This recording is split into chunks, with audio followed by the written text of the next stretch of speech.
¿Tienen un ascensor? ¿Tienen 6? ¿Cuántos tienen? Un ascensor. Pero a veces no funciona. ¿Tienen que utilizar otros? Sí, este solo. Aquello solamente para... A veces no anda ninguno. Queda todo el residuo queda acá.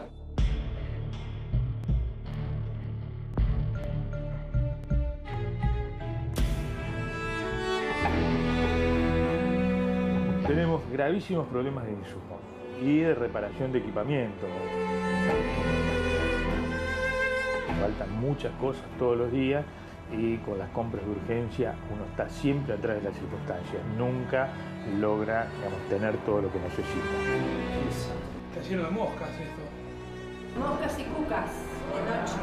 Hace muchos años que venimos planteando que ni el servicio de psiquiatría ni la rehabilitación deberían estar en el 7º piso. Todos los años 4 o 5 personas se tiran.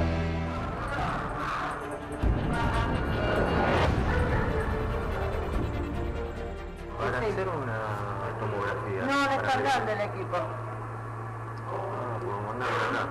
Sí, pero no están dando, no sé si la semana que viene recién traerán el tubo, no tengo ni idea. Pero yo calculo que 15 días más va a estar parado. ¿Tiene obra social? Osde. Entonces pídale a Osde que lo deriven. Una preguntita, ¿qué demora hay para tomografía? No hay tomografía todavía. ¿Está anotado para tomografía? No, quería averiguar. ¿Hasta cuándo? No se sabe. Pierde agua por todos lados, hay olor por todos lados del baño ese.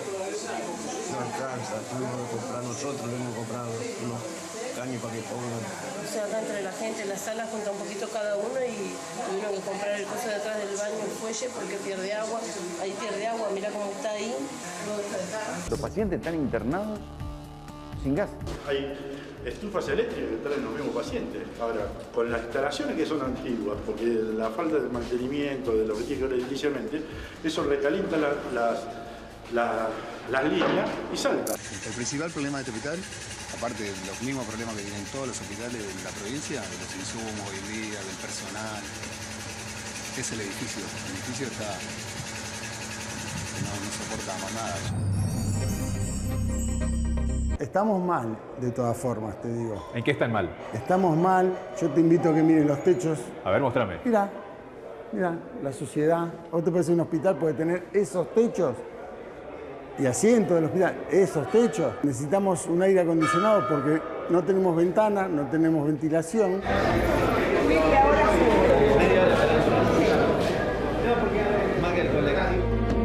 Mirá, agua servida en el hospital. Por supuesto, esta noche vamos a hablar de las repercusiones de lo que sucedió ayer cuando nosotros estábamos aquí al aire en Tercera Posición entrevistando a Oscar Parrilli, que le contestaba al hiperpoderoso, alguna vez jefe de los espías, Jaime Estiuso. Y Estiuso, en Intratables, en directo, estaba virtualmente apretando al exfiscal Luis Moreno Campo. Por supuesto, vamos a hablar de esto. Pero esta noche en Tercera Posición ustedes van a conocer el testimonio de alguien que fue víctima directa de los servicios de inteligencia en los tiempos de Jaime Estiuso. Alguien a quien, a pesar de que tenía custodia policial, lo agarraron con una navaja y le escribieron AMIA en la espalda, porque no quería plegarse a la versión que quería difundir la CIDE que manejaba Estiuso. Entonces, a veces se imaginan que las víctimas son así, pero ustedes van a conocer una víctima real y van a conocer su testimonio. No es cualquier persona, es un hombre que fue una pieza crucial para desarmar las mentiras de los servicios de inteligencia en la investigación del atentado contra la AMIA. Así que sí, esta noche en Tercera Posición vamos a volver a la cuestión Estiuso. Pero para que no piensen que nosotros hablamos de la cuestión Estiuso y de la cuestión Nisman para dejar de hablar de las cosas de la vida cotidiana que afectan a miles de argentinos. Vamos a hablar de hospitales. ¿Por qué vamos a hablar de hospitales? Porque hablar de hospitales es hablar sobre cómo se gestiona o se mal gestiona el dinero en la Argentina. Es falso que no hay plata para la salud. Cuando uno calcula el presupuesto que se destina a la salud en la Argentina, es mucha plata y está a nivel de la plata que recibe cada ciudadano en los países europeos. Si uno divide el presupuesto de salud, sumado la plata que destinan las obras sociales, más la plata que destina el Estado, y lo divide por la cantidad de ciudadanos, el presupuesto per cápita destinado a la salud es mucho dinero. Entonces, ¿por qué hay miles de argentinos que tienen una pésima salud y otros argentinos de clase media que no quieren saber nada con los hospitales y a veces ni siquiera con las obras sociales y sacan plata de su bolsillo para pagar prepagas porque sienten que solo de esa manera van a tener acceso a una medicina de calidad? Muchas veces hay corrupción. Muchas veces hay tercerización y detrás de la plata se va por la canaleta de las contrataciones, hechas sin control. Y también muchas veces hay malgasto.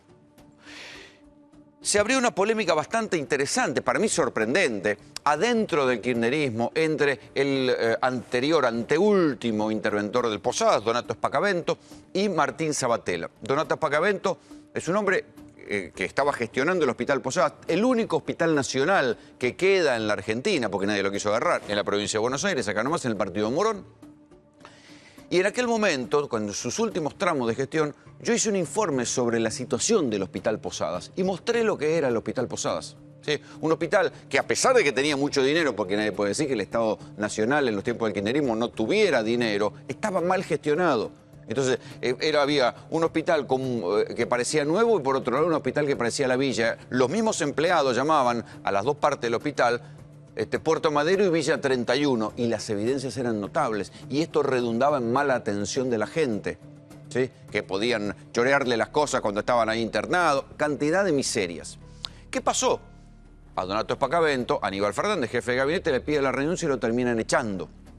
Asume un director de Nuevo Encuentro vinculado a Martín Sabatella. Y Sabatella es quien dirige, o un hombre de Sabatella es quien lleva el último tramo de la gestión. Y hoy se conocieron, Spacavento criticó a Sabatella por el último tramo de la gestión una vez que se había ido él. Esto es una pelea interna dentro del Frente para la Victoria.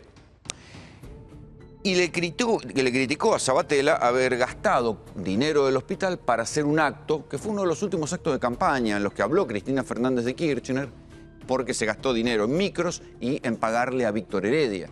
Lo notable, y en esto les juro que no abro opinión, ni siquiera digo que tiene que ir a la justicia penal, pero lo notable es que el propio Martín Sabatella dijo, ¿por qué no se le puede pagar 65.000 pesos a Víctor Heredia para un acto? ¿Qué tiene de malo pagar micros para un acto con fondos del hospital? Y ahí uno dice, epa, un hospital que tiene poca plata puede pagar micros para un acto, ¿es correcto? ¿Por qué esa plata no sale de otro lado? Los partidos políticos no tienen sus propios fondos para pagar actos, no. A partir del voto de cada uno, los partidos políticos reciben un dinero. Si es un acto político, esa plata tiene que salir del partido político. Elemental. Sin embargo, esta polémica se instaló y uno puede decir, ¿en qué se gasta la plata de los hospitales? A partir de esta premisa que yo les digo, la plata está, la plata existe, hay plata suficiente en los presupuestos como para que cada uno de nosotros tenga una buena salud pública. Sin embargo, ya sabemos lo que es la salud pública en la Argentina. Médicos que ganan sueldo de miseria, hospitales sucios, con cucaracha, con agujeros en los baños, donde uno no puede ir al baño, ascensores que no funcionan, tomógrafos descompuestos, turnos que hay que pedir a las 5 de la mañana. ¿Por qué? ¿Dónde se va la guita de los hospitales? Bienvenidos. Esto es Tercera Posición.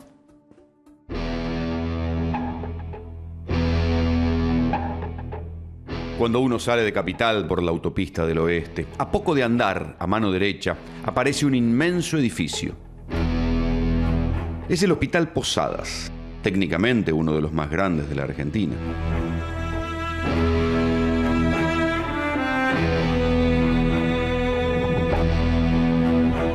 El Posadas no es cualquier hospital. Es el único hospital de toda la Argentina que depende del gobierno nacional. Debería ser un orgullo, pero es una vergüenza.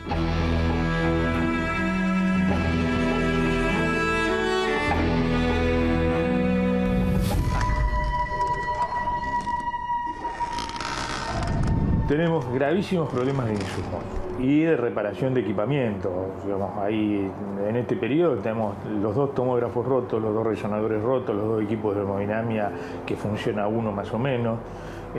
Mi servicio, que es el servicio de endoscopía, tengo en este momento 8 equipos en reparación.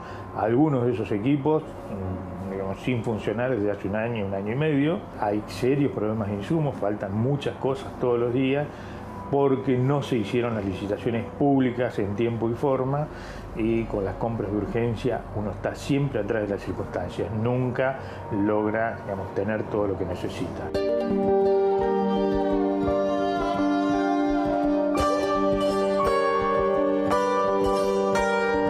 Como es habitual, a los hospitales no dejan entrar cámaras de televisión. ¿Por qué será?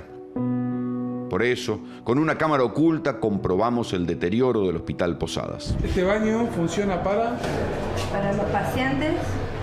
Fíjate cómo está ahí atrás, fíjate cómo está ahí arriba.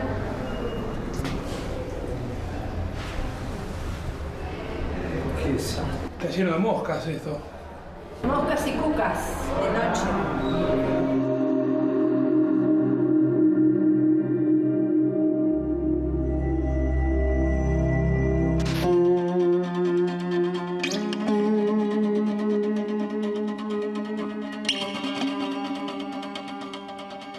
Para subir tuvimos que utilizar la escalera porque tomar el ascensor es imposible. Diariamente pasa eso, no todos los ascensores funcionan. Algunos de los ascensores del edificio viejo fueron arreglados, otros todavía no, e incluso algunos de los nuevos se rompen o dejan de funcionar por un tiempo. Es una dificultad que tiene el hospital históricamente. Sí, hay que armarse paciencia. Después te dan, cuando salís, como una cosita así de agradecimiento y un contraste de cuánto fue lo que vivió tu paciencia. Hay que tener mucha paciencia. Sí, ¿qué va a hacer? Hay cosas peores. Los que están en la mano están peores que nosotros. Vamos a pasarse a la vida. Media hora seguro. Media hora esperando. No, porque más que el colectivo. Y eso que abrieron nosotros dos del fondo, pero lo que pasa es que tampoco andan siempre. Y este no lo debe de estar arreglado.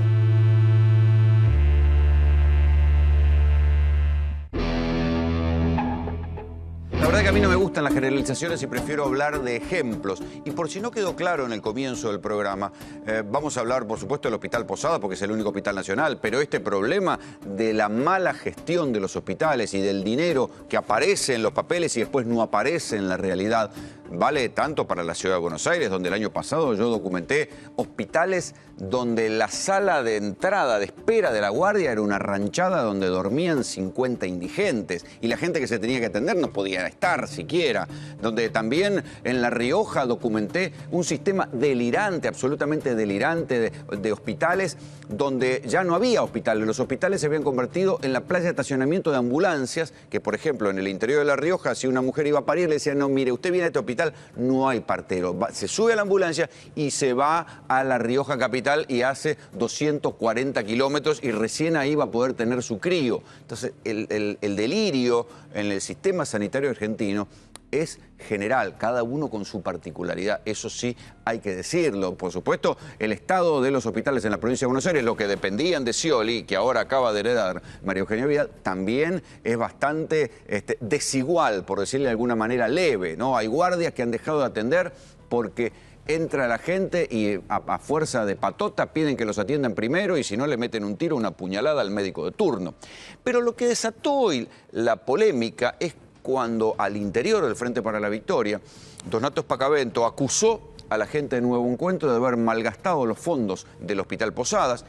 Y Martín Salvatella, titular de Nuevo Encuentro, un partido asociado al Frente para la Victoria, le contestó que no había nada de malo en gastar plata del hospital para traer micros y hacer un acto político. El otro día hablamos con Donato Spacavento. Él dijo, me echaron del Hospital Posadas para que Salvatella desembarque con toda su gente. Puso un director, Salvatella, nombró 1000 y pico de personas que no eran necesarias.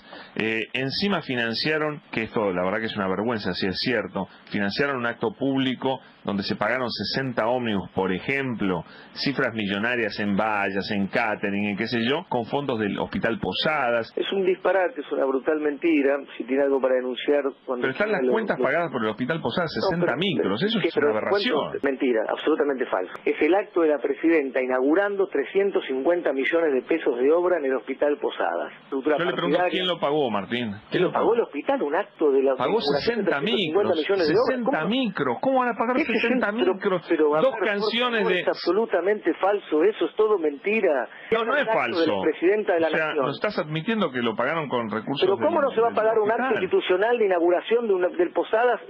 ¿Quién lo va a pagar? ¿Por qué no se puede? ¿Por qué no corresponde con la guita de los enfermos hacer eso? ¿Pero cómo no va a corresponder hacer un acto? Ustedes están confundidísimos, ¿Ustedes creen que es necesario Víctor Heredia para inaugurar un hospital? Estamos hablando de dos mundos diferentes, la verdad. Es tu opinión, pero no la podés calificar como si fuera una cuestión equivocada, como una cuestión negativa. Esta fue la polémica. ¿Puede un hospital gastar dinero en un acto político? Yo soy de los que cree que un acto político se tiene que financiar con fondos de la política, no con fondos del hospital. Pero esto fue lo que dijo Martín Sabatella. Y está aquí Diego Espina, que fue director de Relaciones Institucionales del Hospital Posadas, justamente en la última gestión. Sí, exactamente. ¿Suscribís lo de Sabatella? Bueno, en realidad, si tengo un minuto, me gustaría contextualizar. Primero, no entiendo, digamos, por qué le hacen la entrevista a Martín Sabatella, evidentemente para buscar alguna cuestión que a mí no me interesa. Bueno, fue el interventor que dijo que había mil y pico de personas que habían sido designadas incorrectamente. La entrevista con respecto al acto, pero lo importante y lo que tiene que ver, y me parece que lo que le importa a la gente, lo que vos bien decís, Pacamento dijo que era de nuevo encuentro. Porque es un tema importante, tiene que ver con el acto en sí, en qué consistió, porque tenía 4 ejes muy concretos. Primero, no fue un acto político, fue un acto que se hizo después de las elecciones presidenciales, cuando ya estaba electo un nuevo presidente, un acto del que participaron 19 gobernadores de la República Argentina para firmar el pacto de desendeudamiento con la Presidenta de la Nación, donde se inauguraron obras por 350 millones de pesos. Vos mostrabas ahí cómo estaba el hospital antes de la gestión del doctor Martín Latorraca. Si vas hoy vas a ver las obras inauguradas con la guardia pediátrica, con un montón, con una infinidad de obras que se hicieron, y en ese contexto fue el acto. Lo de Víctor Heredia, que se usa también de manera peyorativa o demás, fue un acto planificado días anteriores y que se decidió unificar con el acto institucional de la Presidenta de la Nación en un marco. Primero, hacía una semana se había declarado Monumento Histórico Nacional. Pero eso, ¿por qué no lo paga el Estado Nacional y por qué lo paga el hospital? Es que lo pagó el Estado Nacional, porque te quiero explicar lo siguiente. Déjame 2 cositas más. Se declara de Monumento Histórico Nacional el chalet y se le entregaron a hijos de trabajadores, de 11 trabajadores desaparecidos del Hospital Posadas, el legajo reparado. ¿Qué quiere decir esto? En el legajo consistía que tal trabajador fue despedido en la época de la dictadura. En realidad había sido secuestrado y aún hoy están desaparecidos 11 trabajadores. Se le entregó a la familia eso y en un acto convocado por la Dirección de Derechos Humanos y los organismos de derechos humanos se hace un acto de agasajo a las 11 familias víctimas de los trabajadores perseguidos por la dictadura. Por esa causa está preso Reinaldo Viñón. Exactamente. En ese marco, Víctor Heredia hace un acto por el cual, hace un show por el cual cobró 35.000 pesos. El Hospital Posada, como bien decías vos también, es el único hospital nacional polivalente que además de una excelencia médica extraordinaria, déjame un segundo nada más para reivindicar la labor que hacen los profesionales y los trabajadores. Fue el lugar donde se centralizó la cuestión de la gripe A, los contagiados de gripe A. Además, el hospital hace operaciones y participa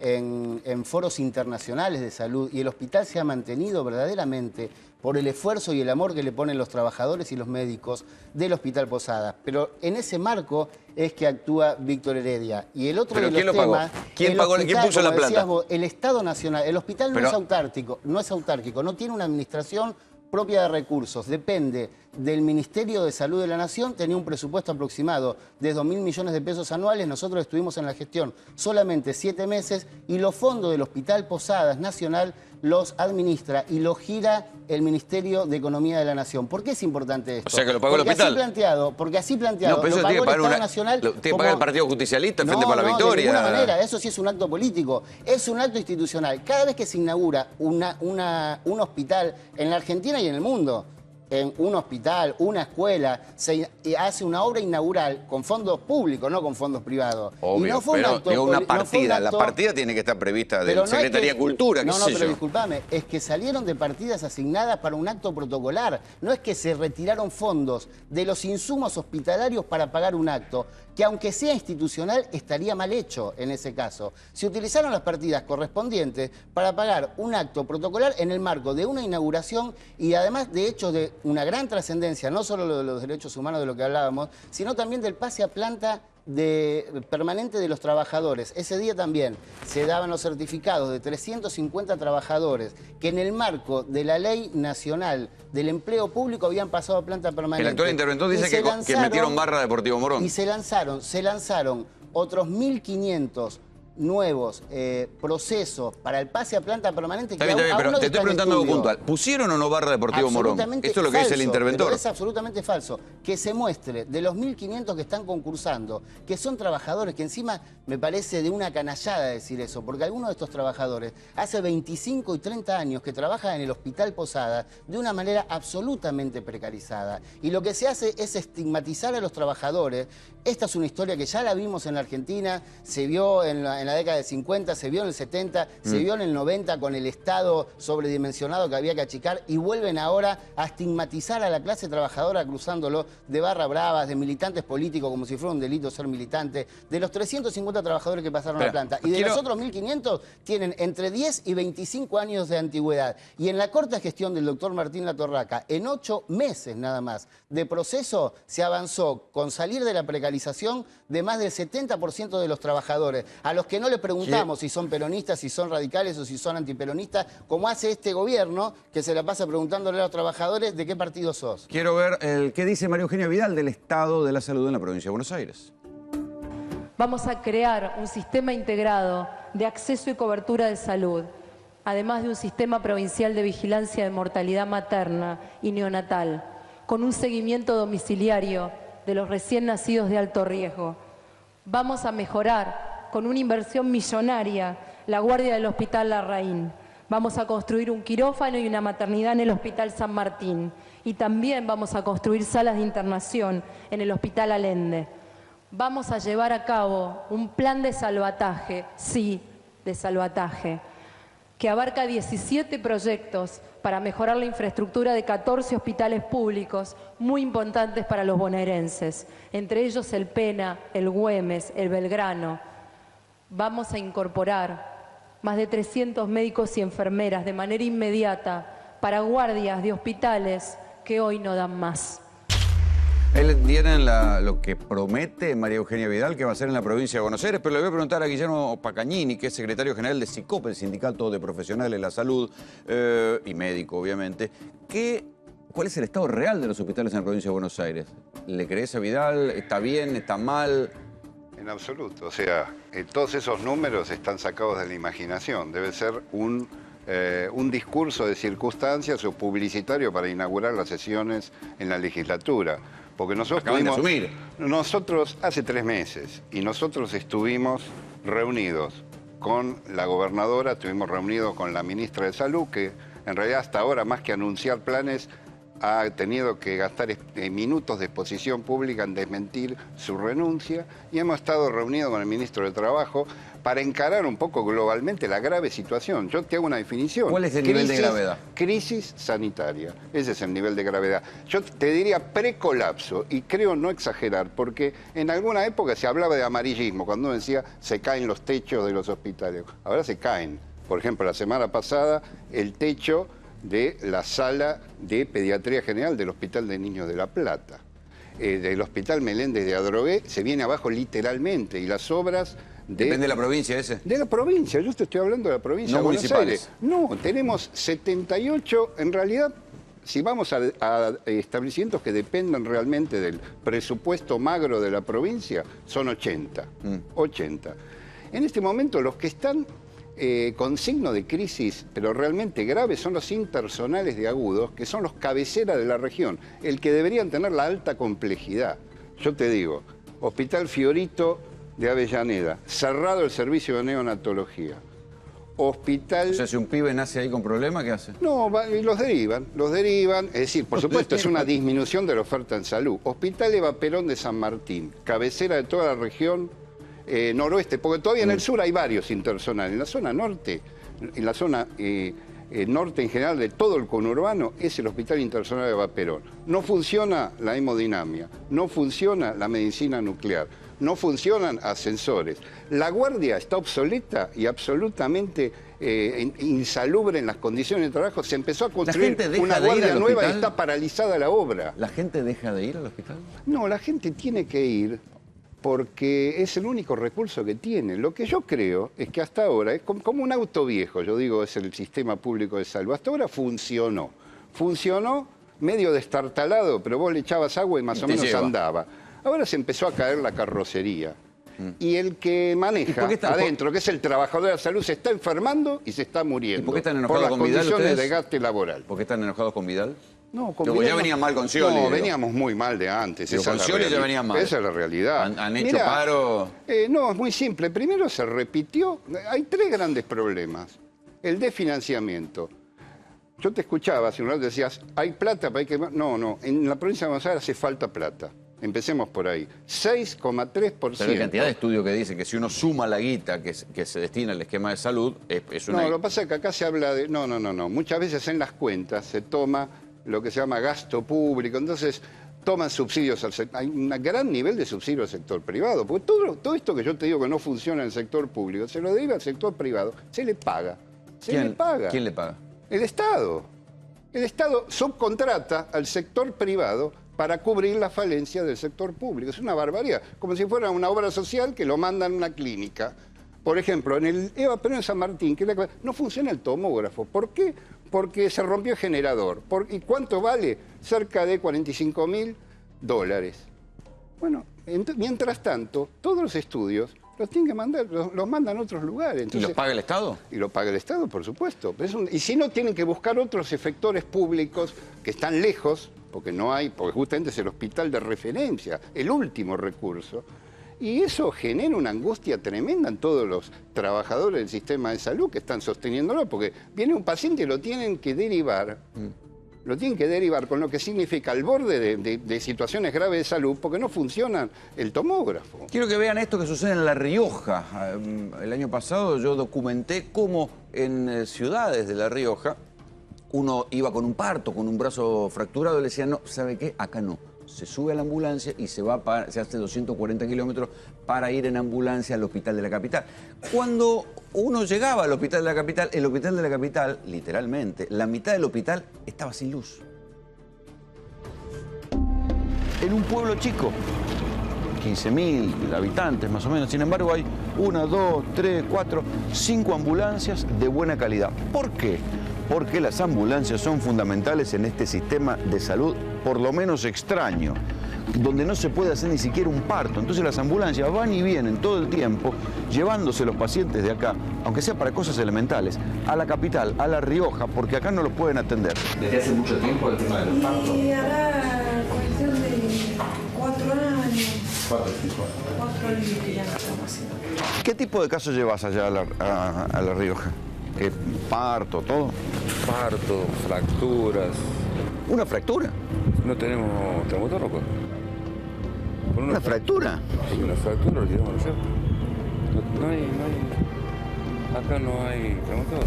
La salud pública de la provincia es un desastre, podríamos decir en esos términos. Los hospitales del interior están desabastecidos, se han transformado en simples derivados de pacientes hacia los hospitales de la capital. Pero ya que el traslado en ambulancias es una constante en el sistema de salud de La Rioja, uno supone que por lo menos el hospital de la capital debería funcionar bien. Error. Una gran parte de ese hospital no funciona porque no hay energía eléctrica. Y estoy hablando de servicios de diálisis. ¿Cómo no hay energía eléctrica en un hospital? Una parte, ¿no? No hay un plan de salud. Y por lo tanto, al no haber un plan de salud, no se invierte lo que es necesario y pasa estas situaciones ridículas a veces. En el Hospital Verabarros de La Rioja, las cámaras, como se imaginarán, no son bienvenidas. Permiso. No hay ningún problema, mire cómo se trabaja. Esta es una habitación de un paciente, De un no paciente. no hay bacha. No hay bacha. Cae ahí, usa Todo cae ahí. Hay partes de baños que no tienen agua porque el plazo de los toques está roto. No se puede trabajar. Míralo. Está todo enfondado. Permiso, Esto es otra habitación toda llena de humedad, toda... Es un desastre. También. Eso lo hago yo. Sí. Porque no puede ser baño. O sea, así, no. Este es el baño para las personas, para los pacientes. Miren lo que es. Todo con Pero están en la gente. Parece así. O sea, se cagan en la gente. Esto está bien de agua. Es así, todo es así. Ni canilla no tiene. Eso no es nada. Con nuestra cámara oculta llegamos hasta el sector que estuvo 6 meses sin luz. La falencia, no hay luz, no hay luz. Cuando hubo el perfecto eléctrico, que hace 6 meses atrás, se afectaron los aparatos y por lo tanto no están funcionando, ¿no? Así que tienen que venir los técnicos de Buenos Aires para ponerlo en condiciones. Con solo levantar la vista uno entiende por qué se corta la luz en este hospital. Los techos son un colador y el agua filtra.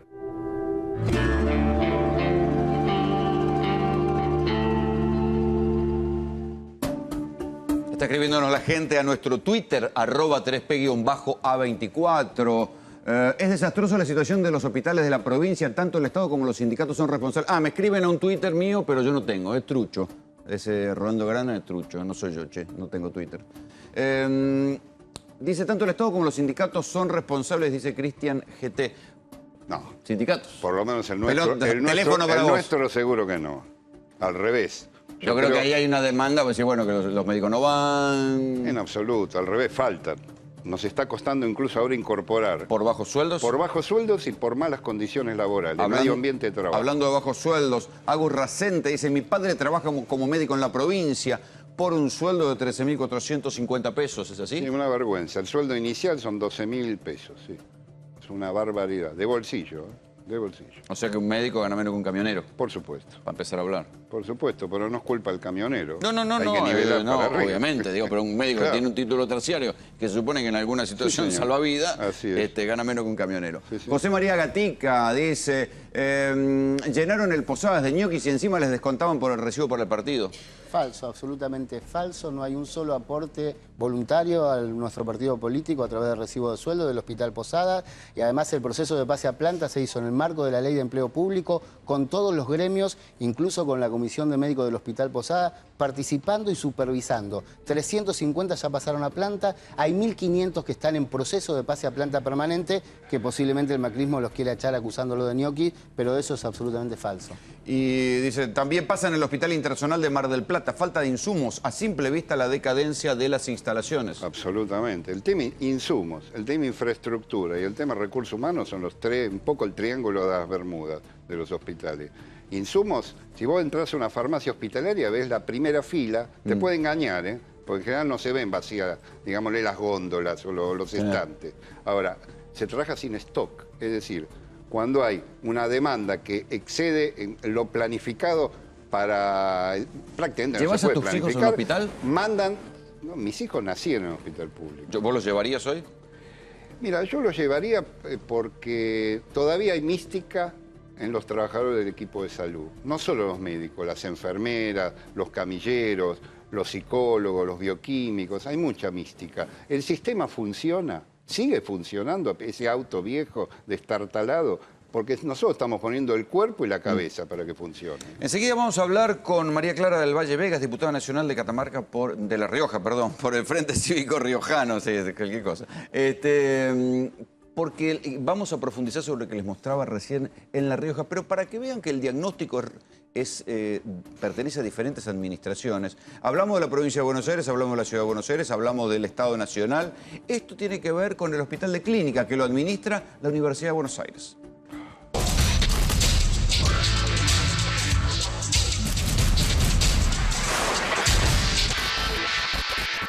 Quisimos saber qué le pasó al hospital público más prestigioso de nuestro país.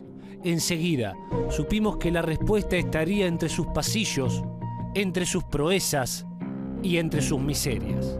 Acá están los carteles que describen las obras que han comenzado, que se han iniciado en el hospital y cuánto costaron. Por ejemplo, allá, según el expediente de la UBA número 31916/2009, se hizo la obra de alimentación y distribución de agua en el Hospital de Clínicas por un monto de 3.907.776 pesos con 50. Ahí abajo aparece la remodelación de baños públicos del Hospital de Clínicas por 759.982 pesos. Simulando ser un paciente que necesita realizarse una tomografía por prescripción médica, llegamos al edificio sobre la avenida Córdoba. Encendemos nuestra cámara oculta.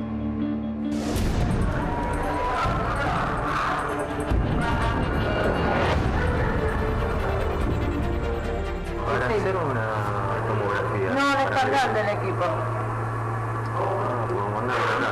Sí, pero no están dando, no sé si la semana que viene recién traerán el tubo, no tengo ni idea. Pero yo calculo que 15 días más va a estar parado. ¿Tiene obra social? Entonces pide a la que lo deriven. Una preguntita, ¿qué demora hay para tomografía? No hay tomografía todavía. ¿Usted está anotado para tomografía? No, quería averiguar. ¿Hasta cuándo? No se sabe.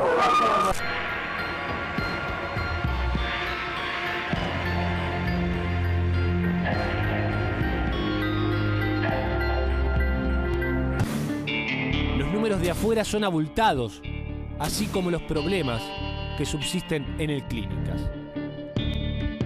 Más de 3 millones de pesos para reparar la distribución de agua en el hospital no alcanzaron para arreglar las cañerías que inundan el subsuelo del Clínicas.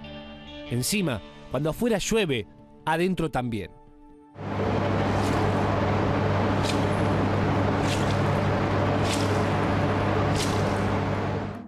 Pasamos por la planta baja. Tenemos 12 pisos por delante. Piso a piso que vamos recorriendo nos encontramos con una imagen más de la decadencia de este lugar que ha sido tan importante para la historia de la medicina de nuestro país. Todavía nos faltan 8 pisos para continuar subiendo hacia la cima de este edificio del Hospital de Clínicas. Tenemos que hacerlo por las escaleras, los ascensores no funcionan.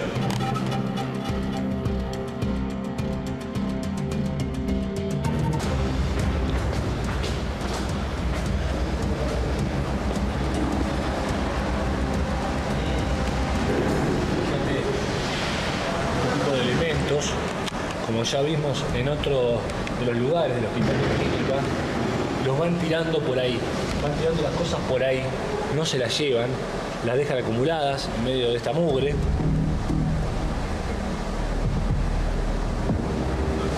Estas son verdaderamente las entrañas del Hospital de Clínicas. Vamos a cerrar acá como hacen aquí, que ocultan la mugre justamente, pero detrás de las puertas.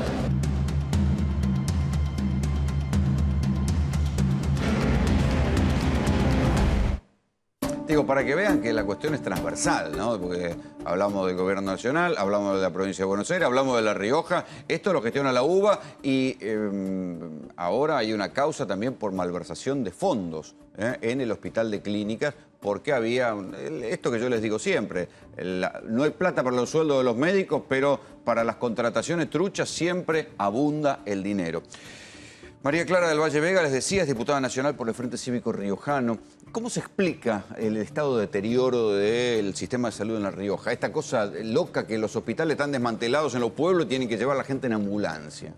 Bueno, primero quiero destacar en el discurso inicial de María Eugenia Vidal, la gobernadora de Buenos Aires, que hace un diagnóstico bueno, malo, quizás no abarca toda la problemática que tiene, pero sí una toma de conciencia de que hay un problema, ¿no? Un diagnóstico. A diferencia de nuestra provincia, que nunca ni el gobernador saliente ni el actual gobernador hablan de la responsabilidad que le cabe al Estado con respecto a la salud pública. Y esto que vos mencionabas de la ciudad de Chepes, un departamento que queda a 240 kilómetros, es una radiografía de lo que pasa en el resto de la provincia, donde en cada cabecera de departamento por ahí la ambulancia es como un taxi o una combi, ¿no? Donde no puede partir con un solo enfermo, sino... Entonces tiene el fracturado, espera que se sumen más. Sí, y que de venga lo un parto, contrario, que venga... de lo contrario, hay un caso específico a principios del mes de febrero me llaman para comentarme que en Villa Unión había tenido un accidente, un chico se quebró y fue al hospital, tenían que trasladarlo porque no hay ningún especialista en esos lugares. Y había que hacerle, bueno, por supuesto, la radiografía y lo que corresponde para el problema que tenía, y no lo pudieron trasladar porque le dijeron, de acá la ambulancia no se mueve si no hay 3 o 4 enfermos. O sea, por una fractura no nos movemos. No, esa es la situación de la salud de La Rioja. ¿Es verdad que faltan médicos además porque pagan tan poco que ni siquiera quieren ir? O sea, en eso se parece a la provincia de Buenos Aires. Sí, cuando él planteaba los 12.000 pesos, los médicos de mi provincia estarían muy contentos de cobrar eso porque tenemos casi 400 personas precarizadas en salud. Donde ¿Cuánto cobra un médico en La Rioja? Están entre... algunos con un plan PIL, cobrando 3.000, 4.000 pesos. Después está la situación de los residentes también, que cobran muy poco, que no tienen obra social. ¿Es verdad que hay médicos que cobran del Estado provincial que terminan trabajando en clínicas allegadas al poder en Chile, o sea, el poder riojano? Bueno, siempre se habló de la clínica que se abrió en Chile, que es la clínica de la Candelaria, donde todavía no tengo pruebas ciertas, pero muchos profesionales se han acercado para comentarme que inclusive aparatología y también los profesionales fueron trasladados a esa clínica. O sea, son médicos riojanos que deberían estar trabajando en el hospital riojano y aparecen en una clínica en Chile. Y nosotros sin especialistas en nuestra ciudad y en toda la provincia, ¿no? Más gente que nos está escribiendo. Trabajo en el Hospital Municipal de San Miguel. No hay personal por el bajo sueldo y el hospital se viene abajo. Tapan todo con paneles. Sí, ¿Es factible? Sí, señor, absolutamente. Bueno, municipales, tenés 215 hospitales.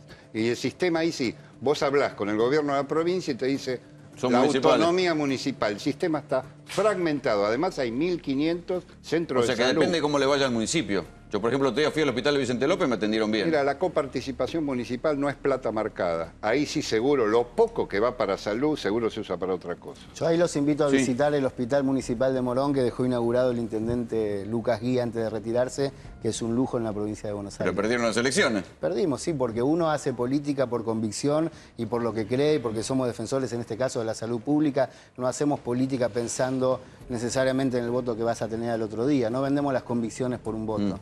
Y en ese sentido, porque se hablan de muchas cosas, antes se habló con esta parte de que somos víctimas de una persecución ideológica permanente y de los aportes partidarios. Nosotros estamos orgullosos de financiar nuestro partido con los aportes voluntarios de los dirigentes y de los militantes y no con plata sucia de los laboratorios, muchos de los cuales están poniendo sus funcionarios, los gerentes de los laboratorios, funcionarios en la política de salud del macrismo. Y eso hay que empezar a denunciarlo. ¿Cambió algo con el cambio de gobierno? Porque, digo, se fue Vedder Herrera, que era un cachivache, y vino un gobernador nuevo. Bueno, hay que tener en cuenta que este actual gobernador fue el vicegobernador de Vedder Herrera, o sea, y en muchos casos solamente se hizo el cambio de nombre, y es el caso de salud, ¿no?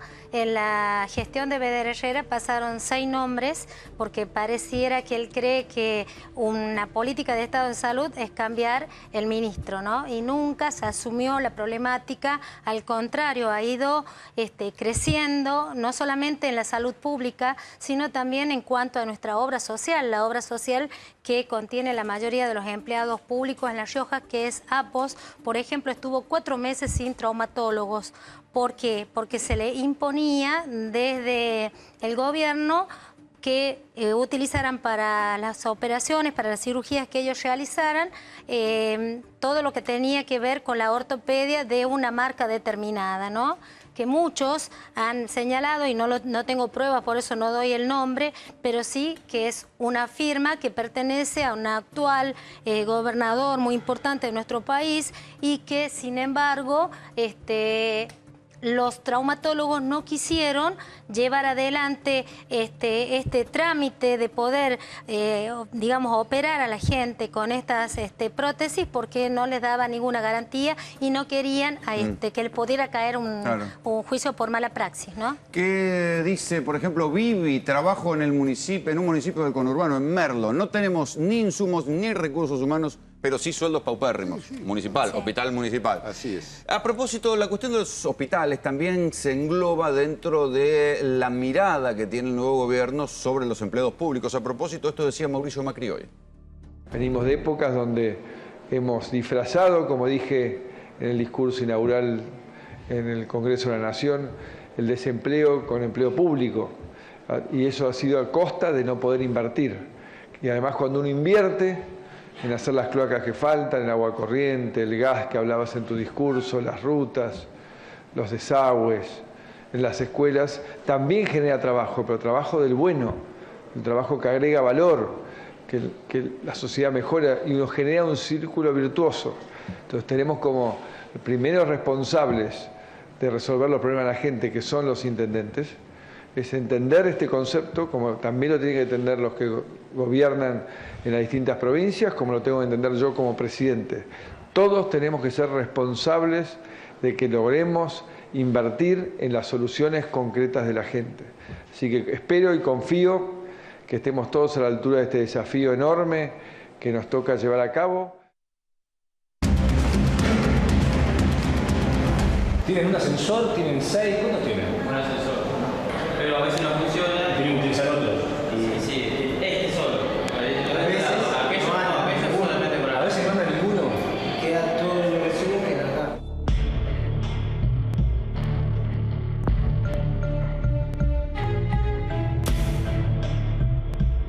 Toda persona que te atiende te diría, no tiene palabras de agradecimiento, excelentísimo. Ahora, sobre todo trabajar en estas condiciones, ¿no? Porque le ponen mucha Las voluntad. condiciones son espantosas. Te voy a decir, los fines de semana los baños están cerrados porque viene la gente a dormir en la calle. La oscuridad del pasillo prácticamente total, apenas con un reflejo de ese tubo de 2, funciona uno, pero a medias también, ¿no? Ven, vamos a continuar recorriendo el hospital de clínicas. Bueno, un bache. Arreglan las cosas a medias, bueno, como pueden también, seguramente de acuerdo al presupuesto. Vimos carteles, grandes carteles en la puerta del hospital que revelan el presupuesto con el que contaban para realizar obras.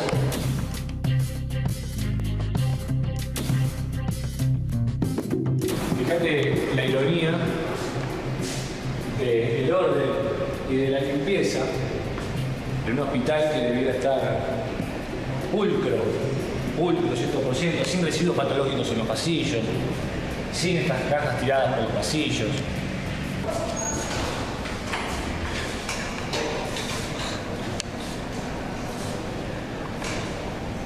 Ustedes vieron por dónde pasó, por dónde ingresó este camillero, porque no tienen otra forma de ingresar, con un ascensor que lo llaman a los gritos.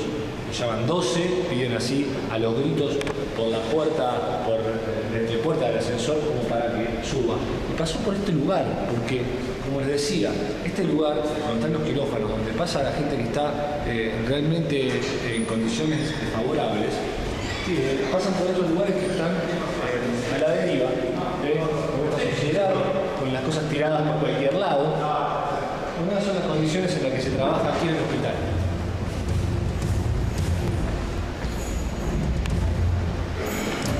Esto que ustedes veían es el Hospital de Clínicas, un hospital administrado por la UBA que ahora se acaba de abrir una causa en tribunales federales por manejos vinculados a gente que apoyó la candidatura de Martín Lustó. Digamos, quiere estar todas las administraciones. Hablamos de la administración de salud en La Rioja, donde gobierna el Frente para la Victoria, en la provincia de Buenos Aires, en el Estado Nacional, dentro del Estado Nacional, disputas internas, en fin. Tiene que llevarnos a reflexionar que la plata de los hospitales, muchachos, es sagrada. Les agradezco que hayan venido. Muchísimas gracias a vos. Mientras tanto, ayer yo les mostré lo que pasaba con Jaime Estiuso en vivo en Intratables, mientras aquí estaba quien fuera el último titular de la AFI del kirchnerismo, Oscar Parrilli, criticando a Estiuso y explicando por qué lo habían echado. Lo que se veía en Entre Tablets y nosotros les mostramos era un apriete en directo, un hombre que hacía un interrogatorio casi mafioso, casi digno de la dictadura, hacia un fiscal como Moreno Campo, que fue fiscal de juicio de las juntas y fue fiscal de la Corte Penal de La Haya, un lugar de sumo prestigio internacional, y él lo apretaba como diciendo, sos un cara dura, como si hubiera participado en acto de corrupción junto con él. Yo ahora les voy a presentar a una víctima del esquema de inteligencia de Jaime Estiuso. El exdirector de inteligencia, Antonio Estiuso, declaró más de 16 horas por la muerte de Nisman. Dijo estar convencido de que fue asesinado por el trabajo que estaba realizando. Además de referirse a la muerte violenta de Nisman y vincular a estamentos ligados al gobierno anterior, el señor Estiuso ha hecho referencias a la denuncia en la que venía trabajando Nisman contra la expresidente de la Nación. Aseguró que cuando, según su interpretación, la expresidenta Kirchner se alineó con Irán, les mandó a decir a él y a Nisman, a través del ex número 2 de la CIDE, Francisco Paco Larcher, que no investigaran más la responsabilidad iraní en la voladura de la AMIA. Lo que el señor Estiuso dijo fue que tanto a él como al fiscal Nisman le habían dado órdenes de no seguir avanzando en la investigación del caso de la pista iraní en el caso AMIA. Claro, pero como Estiuso es muy honesto, asegura que no le hizo caso a Cristina. Ellos desobedecieron esa orden y que tanto Nisman desde el aspecto judicial como él desde el aspecto investigativo continuaron avanzando en la investigación y que eso fue lo que lo llevó a que lo mataran a Nisman. El superespía asegura que fue un crimen que quisieron hacer pasar como un suicidio de forma muy burda. Lo más grave de toda la declaración de Estiuso no es lo que Estiuso dijo, porque yo sabía que iba a decir cosas así, por la personalidad que tiene, por lo que es, por lo mentiroso. Lo más grave es que la jueza Palmagini, a partir de la declaración de Estiuso, ha dado una voltereta en el aire de 180 grados, dejando de lado toda la postura que tenía anteriormente en cuanto a la investigación que había llevado adelante la fiscal Fein. Estiuso aseguró que ya le había dicho hace un año a la fiscal Fein que a Nisman lo mataron, pero que no sabe por qué la fiscal no lo puso en su primera declaración. El señor Estiuso no dio el nombre de quién mandó matar a Nisman.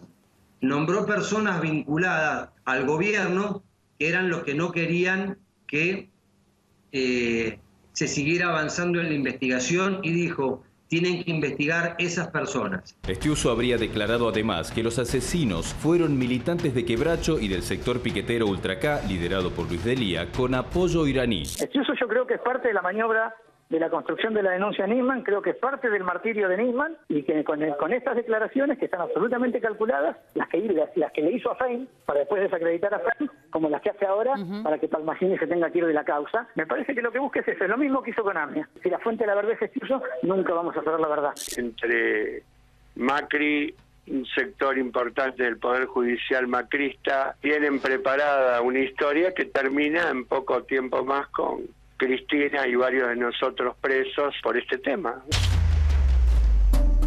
La investigación del atentado contra la AMIA, a ver, nosotros ya nos olvidamos, pero murieron 85 personas. Digo, fue un bombazo en el corazón de la ciudad. Nunca más sucedió algo así, por suerte, en la Argentina.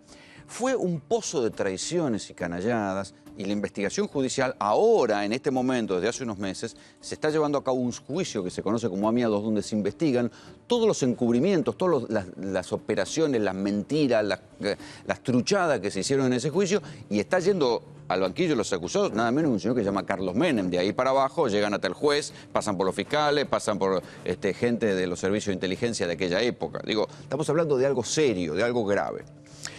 Claudio Lifchitz fue uno de los que investigó desde adentro en el juzgado del juez Galeano, y lo conozco hace 15 años porque hace 15 años yo lo presenté en Sociedad y presenté cómo él empieza a ver y empieza a oler que había algo oscuro ahí adentro.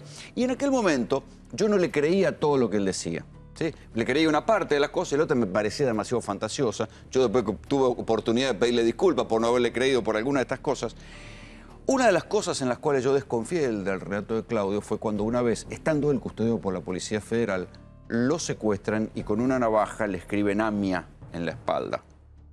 ¿Quién te dice eso, Claudio? Bueno, yo lo denuncié, intervino el juez Canicua Corral, que me preguntaban por unos cassettes, que eran los cassettes que justamente luego el Tribunal Oral Federal número 3 incluso comprobó que eran los cassettes que escuchas telefónicas que había hecho el sector 85 de Jaime Estiuso y que faltaban en ningún lado están, que son 40.000 horas de escucha aproximadamente. También me quemaron el brazo. Luego apareció... ¿Esto fue durante el kirchnerismo? O sea, fue hace sí, durante el kirchnerismo, sí. Luego apareció, bueno, una persona me dejó un manuscrito, aparentemente era de él, que era de Lauchón Viale, que lo mató la policía bonaerense. Era el hombre de confianza de Estiuso. Es claro. Y bueno, incluso yo como damnificado y querellante, el juez Canicua Corral me impidió tener acceso al expediente porque decía que era personal secreto cuando estaban investigando y había un teléfono en ese papel que me dejaron en el auto y que lo vio un custodio también, el cual pertenecía a la base de Estados Unidos, que es la calle Estados Unidos, donde estaba el sector 85 que lideraba Estiuso, y nunca supo nada, en modo más que ultra rápido y express, lo sobreseyeron a Lauchón Viale, sin saber ni siquiera su nombre real, ¿no? Y bueno, luego con el tiempo ocurrió esto que lo termina matando a la policía bonaerense, ¿no? En un hecho vinculado creo con el narcotráfico. ¿Vos pensás que el momento ese en el que te secuestran, te queman el brazo, te escriben AMIA con una navaja, fue directamente gente vinculada a Estiuso? Yo no lo dudo por el interrogatorio que me hicieron durante ¿Qué te preguntaron? Me preguntaban por una operación Zaira, que yo realmente nunca la había escuchado, pero puntualmente estaban muy interesados y preocupados por unos cassettes. Unos cassettes que yo había dicho que existían en cuanto a las escuchas telefónicas y otros más que también había ocultado a la causa AMIA el actual juez Santamarina, que trabajaba directamente y por, incluso dicho el juez Galeano, para Jaime Estiuso. Incluso cuando me detienen se identifican como personal de la CIDE. A ver, para que vean el nivel de lo que estamos hablando, ¿no? Uno de esos cassettes, Claudio Litre me lo había dado a mí. Y yo ingenuamente, cuando se crea la unidad fiscal AMIA, dirigida por el fiscal Alberto Nisman, fui en persona y se lo entregué a Nisman. Ese cassette no está incorporado en el expediente. Bueno, pero ¿qué había en el cassette? Un montón de señores hablando en iraní. Bueno, si no lo quise decir, bueno, esas eran las cosas que me interrogaban. Por eso digo que venía de ese lado. Y a posteriori ocurrió lo que te pasó a vos. Por eso todo lo vinculo y lo relaciono directamente con estos hechos. ¿Qué impresión te dio cuando lo escuchaste a Estiuso ayer hablándole en ese tono a Moreno Campo?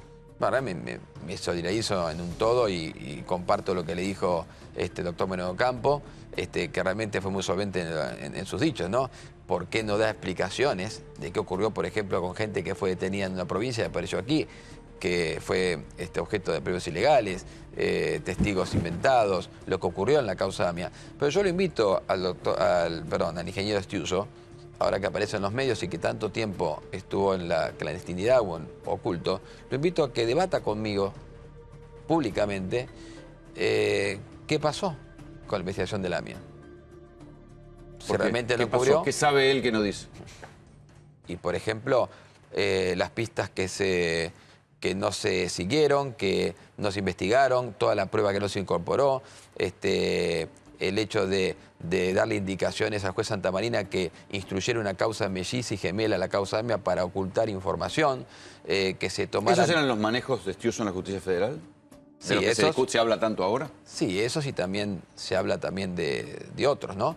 Pero particularmente, por ejemplo, también qué pasó con la escucha qué pasó con 40.000 horas de escuchas telefónicas que fueron intervenidas por su sector y fueron borradas. O con los cassettes también de la casa Tergendín, que faltaron 66 de su sector, ¿eh? Eso es importante decirlo. No solamente en la Policía Federal, faltaron también en el sector de él. O qué pasó con las numerosas pistas, qué pasó con el video que registraba justamente el ingreso de la camioneta que vuela contra la AMIA En Jet Parking. ¿Estiuso es parte del encubrimiento? Porque digo, el sector de la CIDE que está yendo a juicio oral en AMIA 2 es parte del otro sector que estaba enfrentado a Estiuso, que se llamaba Salapatria. Sí, lo que pasa es que yo esto lo denuncié ante el juez federal Lijo.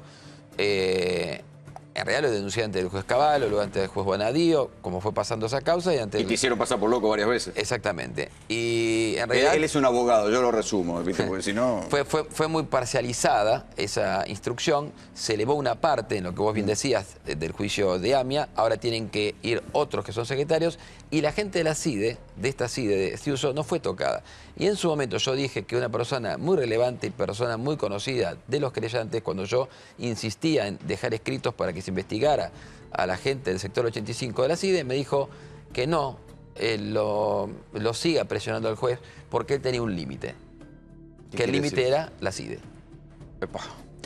Santiago O'Donnell es periodista y es uno de esos periodistas que investiga con documentos, que cuando habla pone un documento sobre la mesa y, o sea, que con este no se joda, ¿no? Este no habla por hablar. Es autor de ArgenLeaks y PolitiLeaks. ¿Aparece en los cables del famoso universo Wikileaks, aparece Estiuso? Sí, hay un cable muy bueno. Escribí un wiki Estiuso en mi blog. A ver, aclaremos para la gente, los Wikileaks son los cables que se logran activar, que tienen que ver con hasta un nivel de lo que escribían los embajadores y los funcionarios diplomáticos de los Estados Unidos. Sí, yo digo que hay un Estiuso bueno y un Estiuso malo, ¿no? Para la gente o para la opinión pública, para la misma la embajada de Estados Unidos. El que aparece es el Estiuso malo, digamos. Aparece Estiuso en un cable donde van los hermanos Aguirre, dueños del diario La Nación, a quejarse a la embajada de que, digamos, el gobierno de Kirchner los está apretando. Y ¿A través de Estiuso?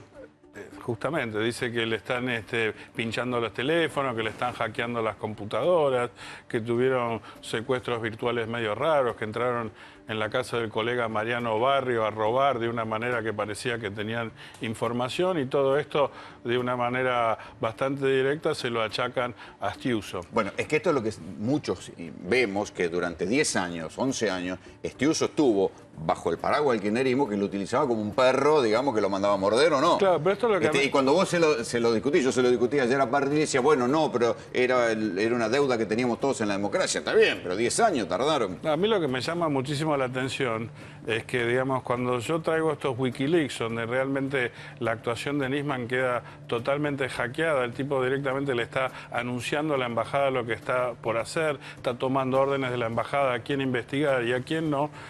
Nadie me lo quiere publicar acá en la Argentina, tengo que sacar un libro. ¿Cómo nadie te lo quiere publicar? Y nadie, porque en ese momento existía, digamos, en un país que prácticamente no existen las políticas de Estado. Si leemos los diarios de la época, tanto La Nación como Clarín y Página 12, que por ahí no coinciden en nada, coincidían en apoyar a full la investigación de la AMIA. La justicia, digamos, el juez Canicova Corral, que ahora dice que Estiuso, perdón, que Nisman era un agente, se dejaba manejar y qué sé yo, nunca le bochó una sola... la AMIA misma, la DAIA, que lo apoyaron hasta que cuando Estiuso le fue a pedir que lo acompañen, cuando Nisman le pidió que lo acompañen en la denuncia, digamos, lo dejaron medio solo. Al final, todo el mundo, gobierno, oposición, hasta que se firma el pacto de Irán, todo el mundo apoyaba a Nisman y todo el mundo sabía que el que le manejaba la investigación a Nisman era Estiuso. Entonces había Y vos publicaste los cables de Nisman, los Wikileaks de Nisman, claro, también, ¿no? Por eso, nadie lo quería. Entonces tenías el Estiuso malo, que era el que apretaba a la gente en la justicia y qué sé yo, y el Estiuso bueno, que tenía cara de Nisman, que llevaba adelante la investigación de la AMIA, que todo el mundo aplaudía. Y en los mismos cables aparece un dirigente de la DAIA que dice que después de esto que hablabas vos, de 10 años de fracaso, donde del presidente para abajo terminan todos procesados por encubrimiento y por desviar la causa, ni la comunidad judía ni la Argentina en general estaba preparado para un nuevo fracaso. Entonces la cita textual era: no nos queda otra que aplaudir todo lo que hace Nisman, aunque tenemos serias dudas. Bueno, para distender, muchachos, ya hay un falso Estiuso. Hay un Twitter de falso Estiuso. Ex espía, me vengaré de todo. Fotos incriminatorias. A ver, por ejemplo, el cuarto me gustó. Les voy a contar un secreto de Estado. La fiscal Fein se viste con manteles. Si llega a estar, estaría bueno que llame, ¿no? Que por supuesto. Conocerlo, voy a estar mirando Jueves Intratables. Ojito. Yabrán vive. Hola, Pampita. Yo sé si tu marido y la China Suárez comían o no palta. No, muy divertido, muy divertido. No. Acá tenemos esto digo para distender, pero hoy te escuchaba el análisis que para mí también es de sentido común, pero en toda esta bola que se ha creado a partir de la aparición de Stiuso en la causa Nisman, que va a provocar el cambio de fuero, no hay pruebas. Vos decías las pruebas, te las debo. No, es increíble. Yo digo que hay una verdad política y una verdad científica, digamos, y que las dos corren en paralelo y se van agrandando y terminan en un gran empate y por eso no se resuelve nada. Digamos, si vamos al inicio de la causa, ya a las 48 horas, como suele pasar en estos casos de muerte dudosa, aparece el primer dictamen de los peritos, ¿no? Y yo creo que esto es muy importante. Vamos a hablar de los peritos de la justicia, ¿no? Pongámonos en lugar de la fiscal Fein o de la jueza Palmagini, están al final de su carrera, 20, 30 años en la justicia, nunca ni fueron descalificadas ni como tontas, ni como que trabajan para un gobierno, para otro. Llega el caso más importante de su vida. Ellos van a buscar dentro de la justicia... Fein, que se podía jubilar. Va a buscar dentro de la justicia a los peritos más confiables, a los más capaces. Se los puso Lorenzetti, además. Va a buscar lo mejor que hay en la justicia. Digamos, si esto fuera un caso, entonces ellos van a los 48 horas, ya viene el primer dictamen, no hay presencia de segunda persona ahí. Después Fein llama más, hace una junta médica, todos los peritos imparciales, pues, descartemos lo de Lagomarsino, descartemos lo de Arroyo Salgado, que tienen un interés manifiesto y que les pagan justamente para tratar de llevar adelante la hipótesis de sus clientes y está perfecto. Hay 10 peritos y médicos patólogos, o 12, en la Junta Médica de Fein, hay como 15 en la Junta Médica que luego pide Palmagini, y en todos los casos, unánimemente, o sea, no es que si fuera un caso dudoso, diría 7-3, 4, no. Todos dicen que la muerte es compatible con suicidio. Entonces, porque las pruebas científicas, si sacamos todo el lío político, digamos, la justicia es como una balanza, ¿no? Vos vas poniendo piedritas, indicios de un lado y del otro. Y la balanza claramente muestra, si sacamos todas las operaciones políticas de lado, que es prácticamente imposible a esta altura que no se haya suicidado. Y en todo caso, no aparece nada que demuestre que sea un asesinato. Cuando vos viste lo que pasó con Nisman, ¿qué pensaste? Vos que estás estás más acostumbrado que nosotros a ese mundo. Que lo habían dejado solo.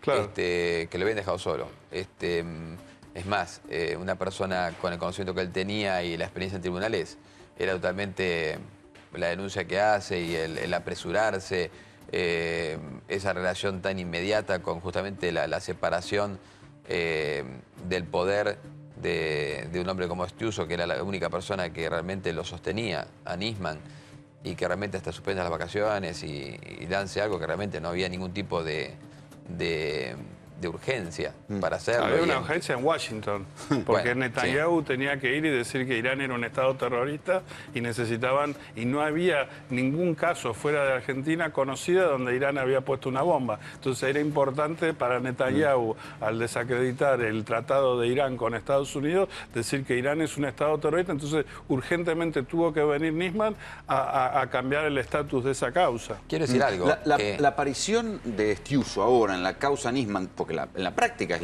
la declaración de Stiuso, porque uno cuando lee el dictamen de Palmagini no hay nada nuevo respecto a lo que pasaba un año antes. Es la declaración de Stiuso lo que hace que Palmagini se lave la mano y diga, bueno, yo no investigo más, que investigue el juzgado federal. ¿Te parece típica de él? ¿Te parece... ¿Cómo lo analizás vos? Y sí, de embarrar la cancha.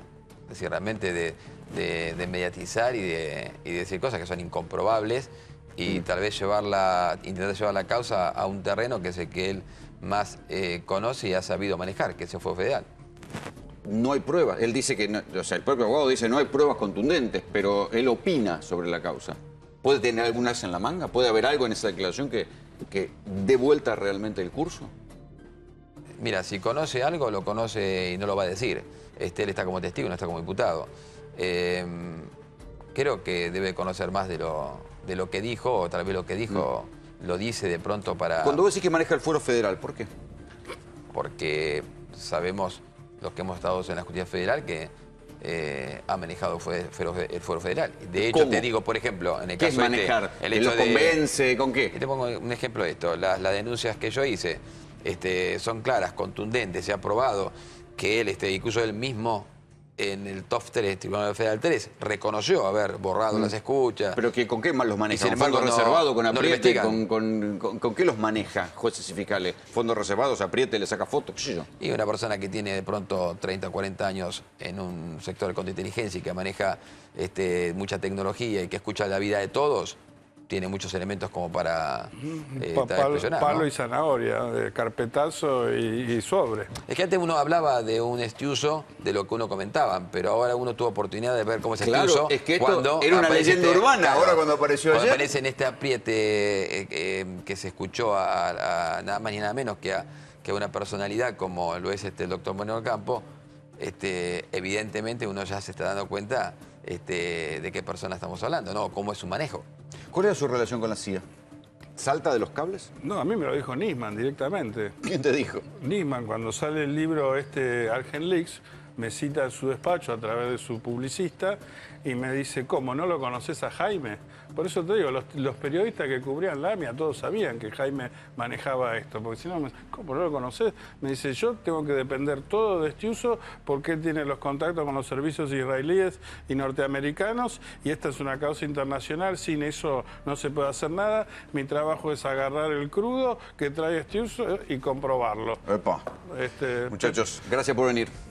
Por favor. Por favor, para el domingo no se pierdan River Boca en la pantalla de América. Alta definición, 16 horas, Boca River. Nosotros nos vamos. Esto fue Tercera Posición. Chau.